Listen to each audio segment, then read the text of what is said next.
नमस्कार.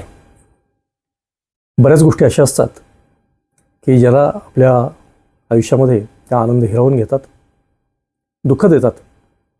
आपल्याला जाणवत असतं पण आपल्याला ते सोडवत नाहीत, आपल्याला सोडायचे नसतात.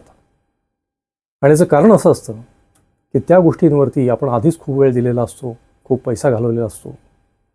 आणि मग आपल्याला वाटतं की अरे इतका वेळ पैसा घालवलाच आहे, तर हेच आपण पुढे करत राहू, अजून कंटिन्यू करू. मग ते नातं असेल, नोकरी असेल, व्यवसाय असेल. आणि हाच निर्णय आपला चुकतो, कारण ज्या गोष्टी दुःख देणार आहेत ते कुठेतरी सोडल्या पाहिजेत, पण सोडवले जात नाहीत. एक उदाहरण बघू. एखादा पिक्चर बघायला आपण जातो, खूप महागाचं तिकीट घेतलेलं असतं. आतमध्ये बसल्यानंतर, चित्रपटगृहात बसल्यानंतर 1 तासाने लक्षात येतं की हा पिक्चर तर काही फार फालतू आहे, बोर होतोय. खरं म्हणजे उठून निघून जायला पाहिजे, पण आपल्या मनात विचार येतो, अरे लोक काय म्हणतील, इतका पैसा आपण खर्च केला तिकिटावर, मग आलोच आहे तर पूर्ण बघून जाऊ. म्हणून पैसा घालवलेला तर असतोच, पण पुढं जो वेळ वाचला असता तो पण माणूस घालवतो. व्यवसाय चालू करतो, 4-5 वर्षांनी लक्षात येतं की अरे हा तो नुकसानीचा व्यवसाय आहे, तिथे फार काही नफा नाही आहे. पण तो विचार करतो, अरे मी एवढं सगळं पैसा घातला, याच्यामध्ये वेळ दिला आहे, तर तसंच कंटिन्यू करू. नोकरीचंही तसंच होतं. कार जुनी झालेली असती, त्याचे स्पेअर्स मिळत नाहीत, त्याला सर्व्हिसिंगला खर्च जास्ती येतो, दरवर्षी 10,000 घालत असतो. आणि मग 4-5 वर्षांनी म्हणतो, अरे मी आता याच्यावरती ऑलरेडी 50,000 सर्व्हिसिंगला घातलेत, तर नवीन कार कशाला घ्यायची, हीच कंटिन्यू करू. पण तो हा विचार करत नाही की याची पुढे अजून किती कॉस्ट लागणार आहे, ती वारंवार बंद पडतो त्यांनी मला मनस्ताप किती होणार आहे. थोडक्यामध्ये केवळ मागे काही केलेल्या गोष्टींवरती आपले जर आत्ताचे आणि पुढचे निर्णय अवलंबून असतील, तर त्याला म्हणतात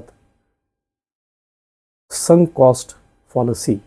संक कॉस्ट फॉलसी म्हणजे केवळ मागे केलेल्या इन्व्हेस्टमेंटचा, मागे केलेल्या खर्चाचा, मागे दिलेल्या वेळेचा विचार करून आजचे निर्णय घेणं. आपल्या आयुष्यात असं होतं का? बरंच होतं. पर्याय काय? पहिल्यांदा एकतर आपण हे जाणून घेणं की आपण या भ्रमात पडतो, याबाबत सजग राहणं. आणि मग हा विचार करणं की ठीक आहे, मी मागे वेळ दिला, मागे पैसे टाकले त्याच्यामध्ये, पण हे पुढं काय होणार आहे याचं? आत्ता आणि पुढे ही गोष्ट मला आनंद देणार आहे का? की माझ्याकरता, माझ्या कुटुंबाकरता चांगलं आहे का? हे नात्यांकरता चांगलं आहे का?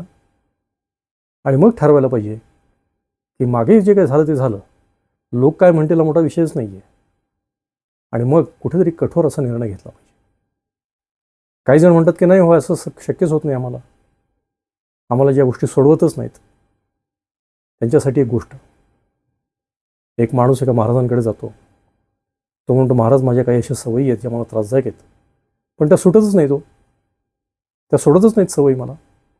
महाराज म्हणतो, अच्छा एक काम कर, 7-8 दिवसांनी ये तू भेटायला मला. हा माणूस परत जातो. तो महाराज मंदिरामध्ये एका खांबाला घट्ट धरून बसलेले असतात. तो माणूस म्हणतो, तो महाराज काय करतो, तुमच्या खांबाला घट्ट धरून बसलाय? महाराज म्हणतात, मी नाही धरून बसलो, त्या खांबाने मला धरलंय. तो माणूस म्हणतो, महाराज काय चेष्टा करतं गरिबाची, तुम्ही धरलंय मला दिसतंय. मग ते महाराज म्हणतात, तुझंही तसंच आहे. तू सवयीनं पकडून बसलाय, तू त्या निर्णयानं पकडून बसलाय, निर्णयाने तुला पकडलेलं नाही. तुला स्वातंत्र्य आहे. आपण काही दगड झाड नाही आहेत की एका जागी बसलो की एकाच जागी, इकडं हालता येत नाही, तिकडे चालता येत नाही. आपण माणसं आहेत. मागे झालं ते झालं. आत्ताच्या क्षणी आपण निर्णय बदलू शकतो. मागे झालं ते झालं. आत्तासुद्धा आपण चांगलं आयुष्य जगायचं ठरवू शकतो. आणि त्यासाठी जे कठोर निर्णय घ्यावे लागतील ते घेण्याची सुद्धा आपल्यामध्ये क्षमता आहे. हे एकदा कळून चुकलं की माणूस या संक कॉस्ट फॉलिसीमधून बाहेर येतो. तुमच्या आयुष्यात सुद्धा तुम्हाला असे अनुभव आले असतील तर कॉमेंट्समध्ये जरूर शेअर करा की तुमचा कुठल्या गोष्टींवरती असा विश्वास होता, संक कॉस्ट पॉलिसी होती, आणि आता तुम्ही काय निर्णय घेतला आहे. तुमच्या कॉमेंट्सचा इतरांनाही फायदा होईल. त्याबरोबरच व्हिडिओला जरूर लाईक करा आवडला असेल तर, आणि सबस्क्राईब करा. जास्तीत जास्त लोकांपर्यंत हा व्हिडिओ शेअर करा. नमस्कार.